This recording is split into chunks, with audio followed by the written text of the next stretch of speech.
So we've talked about lipids and we've talked about carbohydrates. So we have two more macromolecules to cover. And this next one is a really important one.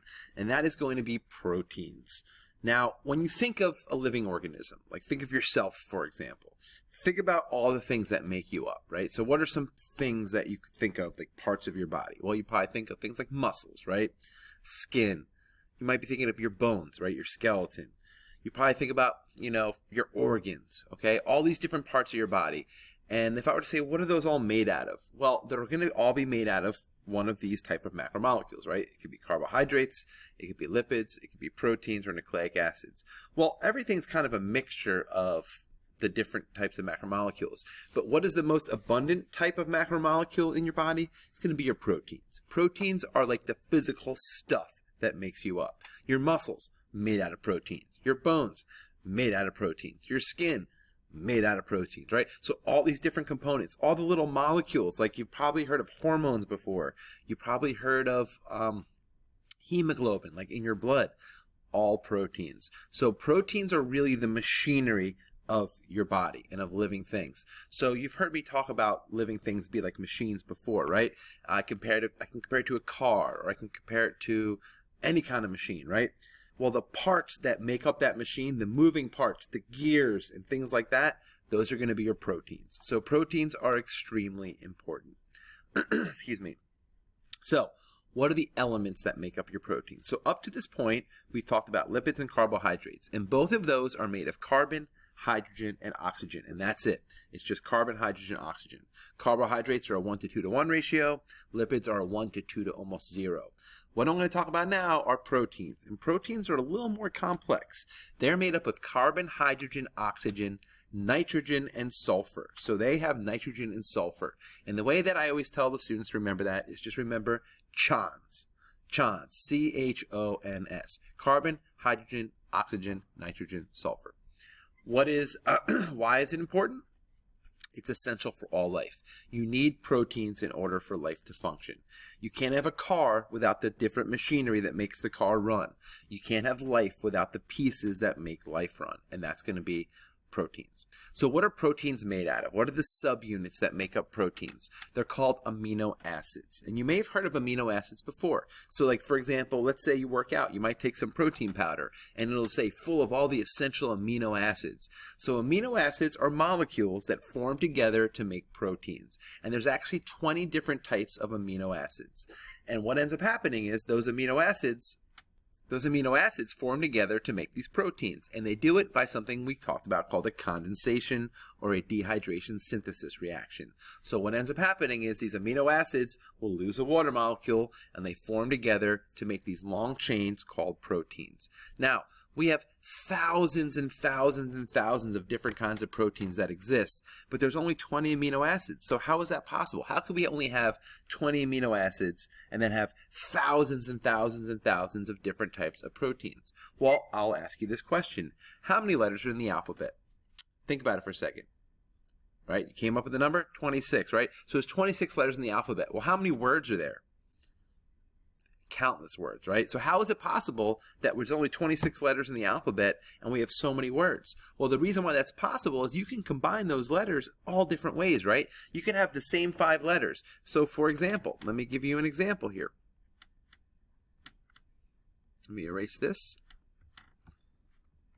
Let's say I have the letter dog, D-O-G.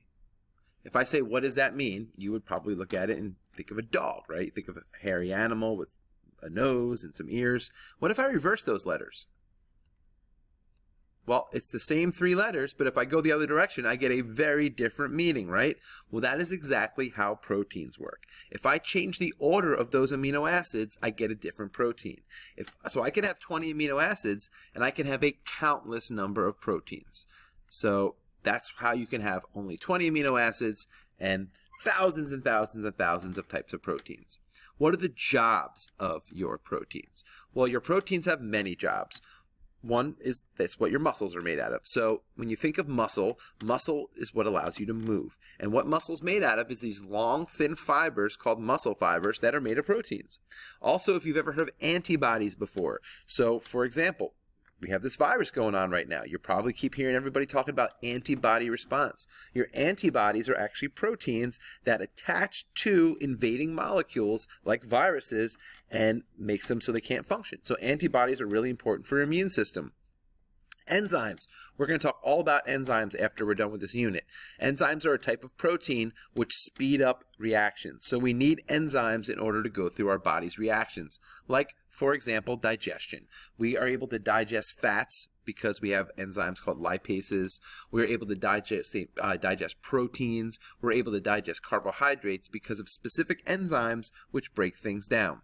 And then finally, we use them as messengers. So things called hormones that are able to travel around the blood, and they're able to trigger different responses. Like, for example, your growth spurt that you had was triggered by a hormone response. Also, oxygen gets transferred by hemoglobin, which is a protein. So just some examples here would be antibodies, enzymes. Your hair is made of protein, muscles, vitamins. These are all different examples of types of proteins. Let's just talk a little bit more about an amino acid, and we're going to finish up with this. So an amino acid is actually a molecule which has 3 different groups. Every single amino acid is going to have the amino group and the carboxyl group identical. So what are these? Well, the amino group is just 3 hydrogens and a nitrogen. They just call it an amino. That's the name for it. That's why these are called amino acids. Carboxyl would be COO. So that carboxyl is going to be the carbon with the 2 oxygens. And then you have something called an R group. And the R group is what's different for every single amino acid. And it's just going to be a certain number of carbons attached to some hydrogens. And then there's going to be some sulfur in there as well. So when you think of this amino acid, you should think of the amino group, the carboxyl group. That's going to be the same for every type of amino acid. And then what makes the different amino acids, there's 20 different amino acids, is the R group is going to be different. So that's just something that you need to know. Let's just talk a little bit about how amino acids form. And this is the last bit for this section. So here we have 2 amino acids, right? We have our amine group here, the N with the H's, and we have our carboxyl group here, which is the O with the hydrogen attached. And then what's going to end up happening is this OH is going to remove from the carbon on the carboxyl group. It's going to attach to the hydrogen on the amino group, and we're going to give off a water molecule. So this is a condensation reaction or a dehydration synthesis reaction. And then these 2 amino acids are going to form together in a special type of bond called a peptide bond. And that is something that you do need to know. A peptide bond is what forms when 2 amino acids combine together. So this would be called a dipeptide. So one amino acid attaches to another, and then that will make our protein. And if I added another amino acid to it, it would be what's called a polypeptide. So another term for proteins, they're called polypeptides. And the reason why they're called polypeptides is because it's a bunch of amino acids that are connected to each other through these special peptide bonds, which form between the amine group of one amino acid and the carboxyl group of another amino acid.